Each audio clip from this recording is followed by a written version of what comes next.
আমাদের জীবনে যে কোনো কিছু থেকে সাফল্য পাওয়ার জন্য সেই কাজটা করার সময় একটা সঠিক তিথি নিরূপণ করা কিন্তু খুব গুরুত্বপূর্ণ, একটা সঠিক মুহূর্ত খুঁজে বার করা। এটা কিন্তু আমরা যেটা করে থাকি বেশিরভাগ সময়, যে পঞ্জিকা থেকে একটা ভালো দিন দেখে আমরা সেই দিনটাকে নিরূপণ করি। অবশ্যই সেটা খুব ভালো একটা প্রসেস, সেই একটা দিন সুন্দর সময়কে বের করে আনার। পাশাপাশি কিন্তু আপনার হরোস্কোপকেও দেখাটা খুব জরুরি।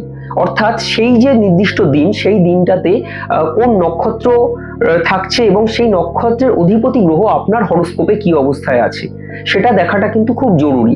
পাশাপাশি আপনার নবতারা চক্রে গ্রহরা কোন অবস্থানে রয়েছে, অর্থাৎ ওই নির্দিষ্ট দিনে যে নক্ষত্র রয়েছে তার যে অধিপতি গ্রহ সে আপনার জন্য ভালো না খারাপ সেটা কিন্তু আপনার নবতারা চক্র থেকে দেখে নেওয়াটা খুব জরুরি। যে কারণে অনেক সময় অনেক ভালো দিনে কোনো কাজ শুরু করেও আমরা সাফল্য পাই না। আমরা ভাবতে পারি যে এত ভালো একটা কাজ একটা ভালো দিনে করলাম, তাও কেন পেলাম না। সেক্ষেত্রে কিন্তু যারা এই মুহূর্ত জ্যোতিষ বিচার জানে সেই রকম কোনো বিশেষজ্ঞের পরামর্শ নিয়ে অবশ্যই এই ধরনের কোনো গুরুত্বপূর্ণ কাজ করলে তাদের পরামর্শ নিয়ে করাটাই উচিত।